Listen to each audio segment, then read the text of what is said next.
everyone, it's Sarah from Sassy Reads, and today I'm going to be talking about some of the books that I read in 2018. So, I have listened to a lot of audiobooks in the year of 2018, which is great because it's been like a year of just reading a lot, because if I had not been listening to audiobooks, I probably wouldn't have been reading nearly as much. Well, I picked up a Karen Kingsbury novel, and Karen Kingsbury is a really well-known Christian romance author, which is not my genre at all. It's called Love Story, and it's the first book in the Baxter family, which is a spin-off of like 30 other Karen Kingsbury series.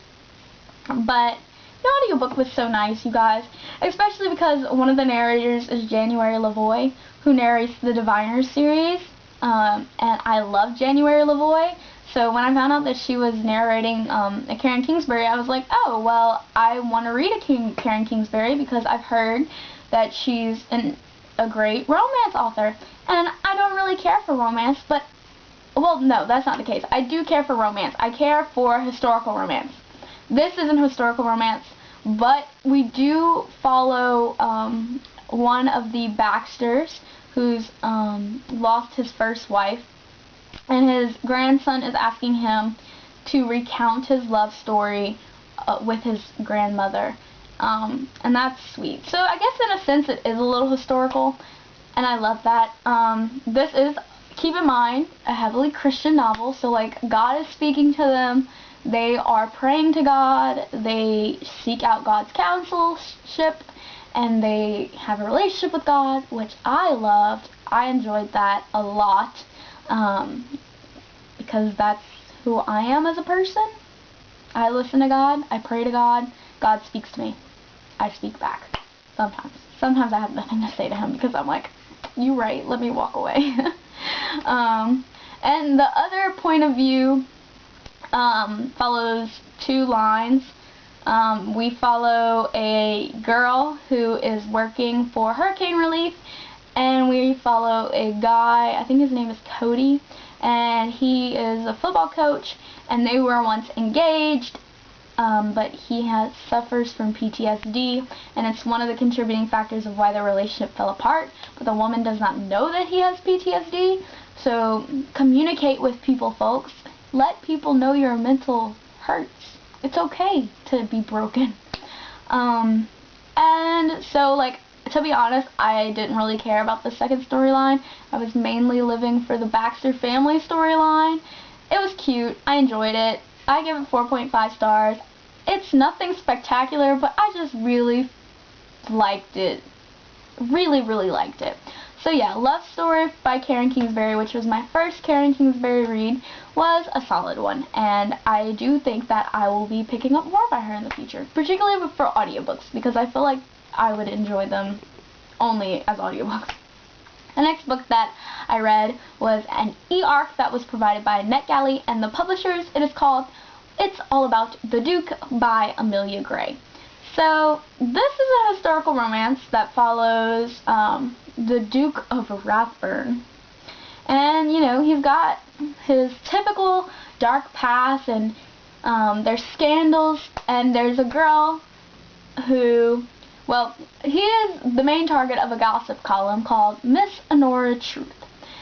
Well, of course, that means that they're gonna fall in love because it's a historical romance novel, and that sounded really cute to me. Like this girl who's writing the scandals that this duke does, and they fall in love, and I really thought I would like this, but sadly I only gave it 2 stars. It's your typical historical romance, but the writing, y'all, the writing made me like cringe, and the story just felt lackluster. Like, I think in my head I built this up to be cuter than what the author could do, which is disappointing. Here's an example of one of the sentences in this novel. He was a feast of handsome, desirous male for her eyes. No thanks. No thanks. So, yes,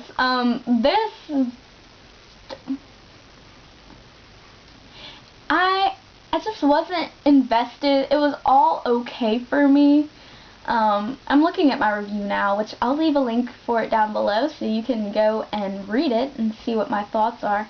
But yeah, the plot just, it didn't do anything for me, but I love the cover. It has a stunning green dress on it, and I love, like, flashy, like, dresses on historical romance covers because that's what makes me interested in them, because I'm that kind of reader. Yeah. Thank you, NetGalley, for the novel. It was not for me, sadly.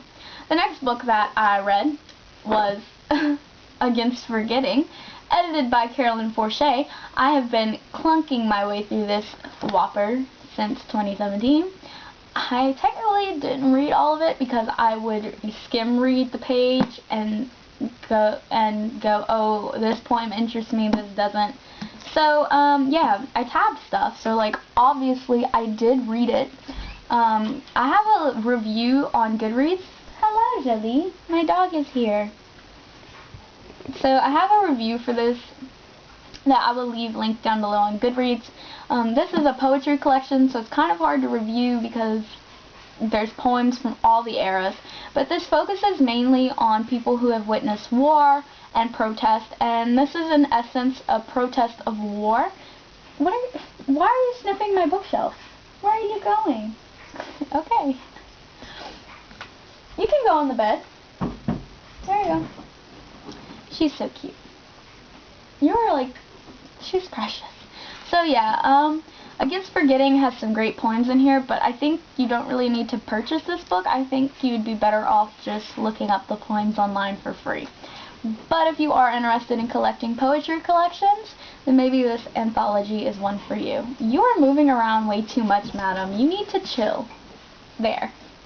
Chill out. The next book that I listened to was an audiobook, and it is called Circe by Madeline Miller. So, Circe is like one of the most talked about books this year. If you don't know who Circe is, she is famous within Greek mythology, and specifically in the Odyssey, as the witch who lives secluded on an island, and she like seduces Odysseus and becomes his lover, and then turns his men into pigs. So yeah, that's what Circe is. This goes much deeper into Circe's roots, her background, her origin story, her motivations, why Circe does what she does. It's in a completely feminist novel. It's really gripping and moving, thought-provoking. There's so much happening though, so like listening-wise, I feel like I did not catch everything. So I think that this is one that I'm going to have to go back and reread in the future. So I gave Circe 4.25 stars, just because I feel like it was my fault for not retaining everything, but I really, really enjoyed it, and I recommend Circe, for sure. And I'm definitely going to be reading The Song of Achilles by Madeline Miller in the future, because girl knows how to write. So, those are all the books that I'm going to talk about today. And let me know down below in the comments if you've read any of these books. The one that I'm going to recommend the most out of these books that I've talked about is for sure Circe. But yeah, don't forget to subscribe. I'll see you down below. Bye and happy reading!